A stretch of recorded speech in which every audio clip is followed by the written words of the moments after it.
अनंतकोटी ब्रह्मांड नायक राजाधिराज योगीराज श्री स्वामी समर्थ महाराज की जय। स्वामींच्या लीला अगाध आहे. जो कोणी अनन्य भावाने स्वामींच्या चरणी येतो त्याचा सांभाळ स्वतः स्वामी माऊली बनून करतात. आज आपण अशीच एक सत्य घटनेवर आधारित डोळ्यात पाणी आणणारी कथा पाहणार आहोत. ही गोष्ट आहे एका गरीब माऊलीची, जिचे नाव होते सुमती. सुमती अक्कलकोट जवळ एका छोट्याशा गावात आपल्या 7 वर्षाच्या मुलासोबत, ज्याचे नाव होते कान्हा. सुमतीचे पती काही वर्षापूर्वीच देवाघरी गेले होते. घरात कमावणारे कोणी नव्हते. लोकांच्या घरची धुणी भांडी करून, शेतात मजुरी करून ती तिच्या कान्हाचा सांभाळ करत होती. तिच्या जगण्याचा एकमेव आधार म्हणजे तिचा कान्हा आणि तिच्या मनाचा एकमेव आधार म्हणजे श्री स्वामी समर्थ. सुमती अत्यंत गरीब होती, पण तिची स्वामीवर अथांग श्रद्धा होती. ती रोज सकाळी उठून स्वामींच्या फोटोला एक जंगली फूल वाहायची आणि म्हणायची, स्वामी राया, माझ्याकडे तुम्हाला द्यायला काहीच नाही, संपत्ती नाही, दागिने नाहीत, आहे ती फक्त ही भक्ती. माझ्या कान्हाला सुखात ठेवा आणि त्याला तुमच्या चरणाची सावली द्या. दुःख कितीही मोठे असले तरी माणूस सहन करतो, पण जेव्हा पोटच्या लेकरावर संकट येते तेव्हा आईचे काळीज हेलावून जाते. एक दिवस असा उजाडला ज्याने सुमतीच्या आयुष्यात वादळ आणले. तो उन्हाळ्याचा दिवस होता. सुमती शेतात कामाला गेली होती.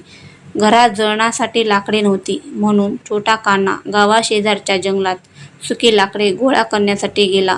तो गाणे गुणगुणत लाकडे गोळा करत करत जंगलाच्या खूप आत गेला. त्याला वेळेचं भान राहिले नाही. अचानक दुपारीच जंगलात अंधारून आले. विजा कडकडू लागल्या. कान्हाला भीती वाटू लागली. त्याने लाकडांची मुळी खांद्यावर घेतली आणि तो घराच्या दिशेने पळू लागला. पण घाईघाईने त्याचा पाय एका जुन्या पालापाचोळ्याने झाकलेल्या खोल विहिरीच्या काठावर पडला. जमीन खचली आणि एका क्षणात आई अशी जोरात किंचाळी मारत कान्हा त्या खोल अंधाऱ्या विहिरीत कोसळला. ती विहीर खूप जुनी होती. त्यात पाणी कमी, पण चिखल आणि मोठे दगड खूप होते. विहिरीच्या आत पडल्यामुळे कान्हाच्या डोक्याला आणि पायाला मोठी दुखापत झाली. तो रडू लागला, ओरडू लागला, पण त्या निर्जन जंगलात त्याचा आवाज ऐकणारा कोणीच नव्हते. तिथे जंगलात कान्हा मृत्यूशी झुंज देत होता आणि इथे गावात सुमतीचे काळीज व्याकुळ झाले होते. आईचे मन शेवटी काहीतरी अघटित घडल्याची जाणीव तिला झाली होती. संध्याकाळ झाली तरी कान्हा घरी परतला नाही. सुमतीने गावात शेजाऱ्यांकडे सगळीकडे चौकशी केली, पण कान्हा कुठेच नव्हता. एका गावकऱ्याने सांगितले की त्याने कान्हाला जंगलाच्या बाजूने जाताना पाहिले होते. सुमती अंधाऱ्या रात्री हातात कंदील घेऊन जंगलात धावू लागली. कान्हा, कुठे आहेस माझ्या बाळा? तिचे पाय रक्ताळले, काटे टोचले, पण ती थांबली नाही. रात्रीचा अंधार इतका होता की काहीच दिसत नव्हते.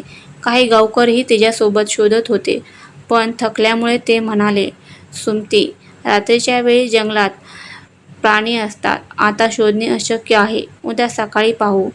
पण एका आईसाठी तिचा मुलगा जंगलात असणे आणि घरी जाऊन झोपणे शक्य नव्हते. गावकरी निघून गेले. सुमती एकटीच घरात आली. ती पूर्णपणे तुटली होती. ती धावत स्वामींच्या फोटोसमोर बसली. तिने आपले डोके स्वामींच्या चरणी आदळले. अश्रूंच्या धारा वाहत सुमती ओरडली, स्वामी राया, कुठे आहात तुम्ही?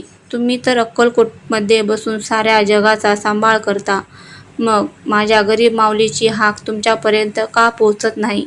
माझा कान्हा मला परत द्या. जर माझ्या कान्हाला काही झाले तर मीही माझे प्राण तुमच्या चरणी प्राण सोडेल. तिची ती आर्त हाक अक्कलकोटच्या वटवृक्षाखाली बसलेल्या स्वामीपर्यंत पोहोचली नसती तर नवल. अक्कलकोटमध्ये त्या रात्री एक अद्भुत घटना घडत होती. स्वामी महाराज आपल्या भक्तांमध्ये बसले होते. अचानक स्वामींचे शरीर ताठ झाले. त्यांचे डोळे लाल झाले आणि ते मोठ्याने ओरडले. स्वामी अचानक म्हणाले, अरे, माझा बाळ तिथे विहिरीत पडलाय, चिखलात अडकलाय, त्याला भूक लागलीये, त्याची आई रडते, मला जावे लागेल. बसलेल्या भक्तांना काही समजले नाही की स्वामी कोणाबद्दल बोलत आहेत. सेवकांनी स्वामींना थांबवण्याचा प्रयत्न केला. महाराज, रात्रीची वेळ आहे, कुठे जाता? पण स्वामी कोणाचेही ऐकण्याच्या मनस्थितीत नव्हते. ते वेगाने मठाबाहेर पडले आणि अंधाराच्या दिशेने चालू लागले. स्वामींच्या पायात पायदाने नव्हती, हातात काही नव्हते, फक्त अंगावर असणारी चोळणा. स्वामी एका वेगळ्याच गतीने चालत होते, जणू ते हवेत तरंगत होते. ते अक्कलकोटपासून दूर त्या सुमतीच्या गावाच्या जंगलात दिशेने निघाले होते. संकटात सापडलेल्या भक्तासाठी देव स्वतःहून धावून चालला होता. तिथे जंगलातल्या त्या अंधाऱ्या विहिरीत कान्हा थंडीने आणि भीतीने थरथर कापत होता. तो बेशुद्ध पडण्याचा बेतात होता.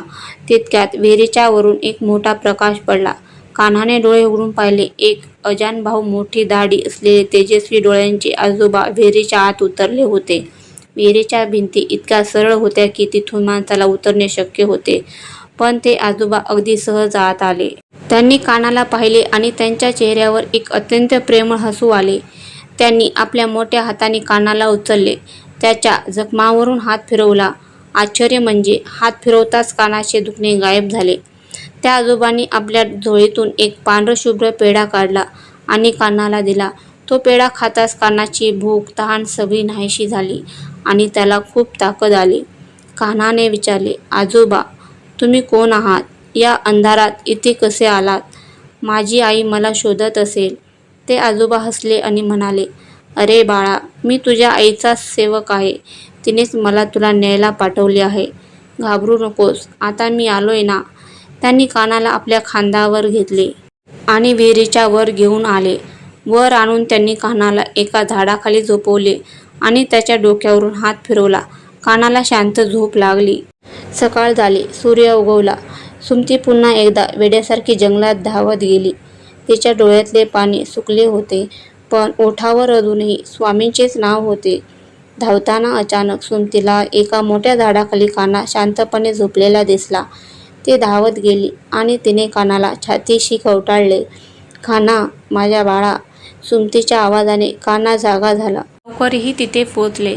सगळ्यांना आश्चर्य वाटले की एवढ्या खोल आणि भयानक जंगलात हा लहान मुलगा सुरक्षित कसा राहिला. कान्हाने आईला सांगितले, आई, रात्री मी विहिरीत पडलो होतो, पण तू पाठवलेले ते मोठे आजोबा आले होते. त्यांनी मला पेढा दिला, माझे दुखणे बरे केले आणि बाहेर आणून इथे झोपवले. सुमतीने विचारले, कोणते आजोबा? मी तर कोणालाच पाठवले नव्हते. तितक्यात कान्हाची नजर त्या झाडाशेजारच्या ओल्या मातीवर पडली. तिथे एका माणसाच्या पायाचे मोठे ठसे उमटले होते. ते साधे पाय नव्हते. त्या पायावर उमटलेली चिन्हे पाहून गावातील एका सुजाण व्यक्तीने ओळखले आणि तो ओरडला, सुमती, हे कोणते साधे आजोबा नव्हते.